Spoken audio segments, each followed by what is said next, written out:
Hey everybody, welcome back to another episode of Best Chicken Videos.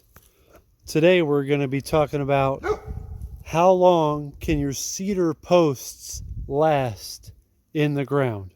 I put up these cedar posts that was going to be a fence, and I never ended up putting wire or actual fencing on the posts. I took them out the other day.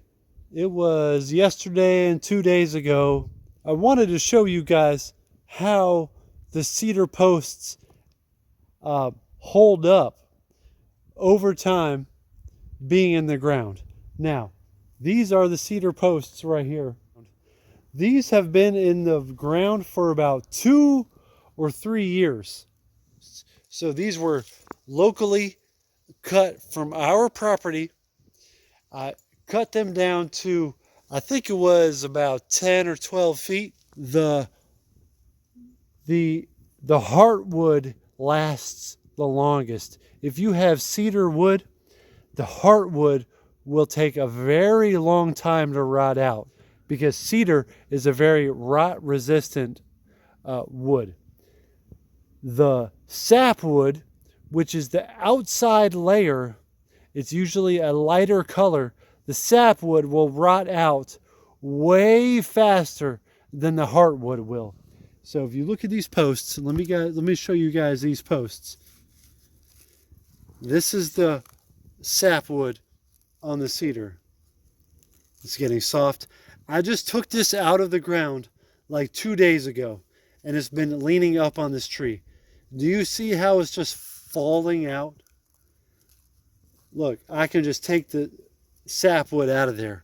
But this heartwood, the heartwood is hard and strong. The sapwood is rotting away.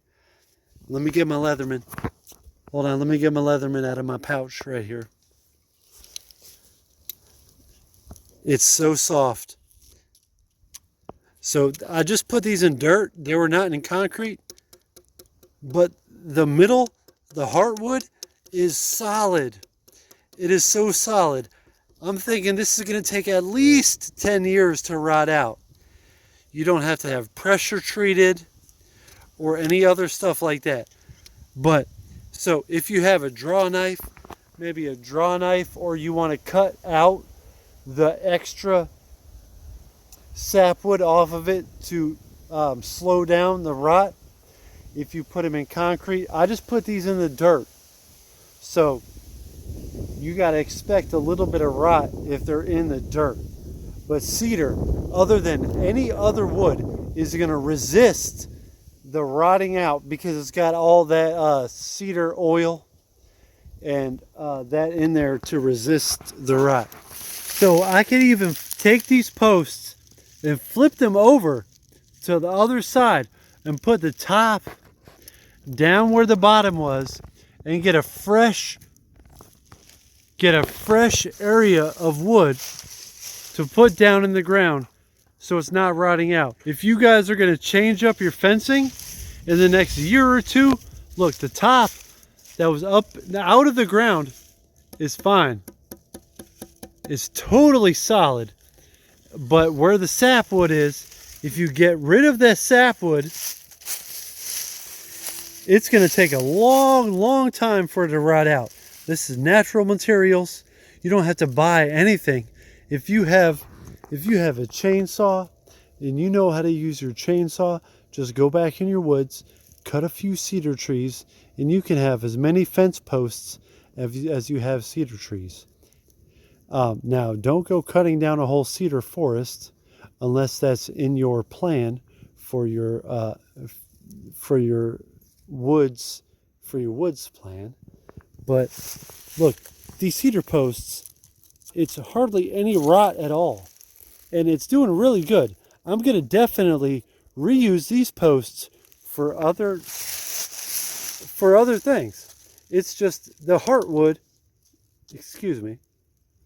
the sapwood just get a little soft, but if I cut this out, the sapwood comes off and the heartwood is just solid.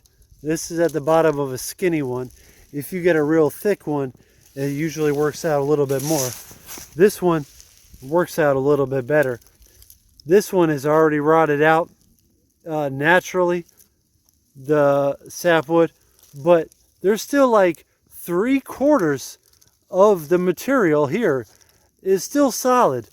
Now, if I put these in concrete, it would have been a lot better because it wouldn't have been getting a lot of moisture on it. So I'm going to shave these down a little bit, and I'm going to use these for another fence for my chickens or for whatever other project I have around the homestead.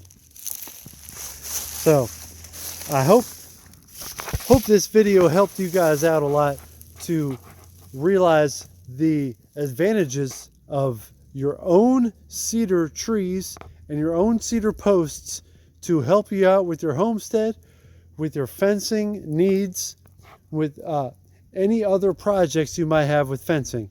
I had a whole bunch. I'm going to have to do another video on this also with the large cedar trunks.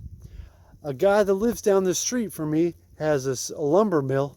I brought about almost a dozen large cedar trunks to him, and I had some lumber milled, and he didn't even charge me anything. It was free. I just had to drive down the street.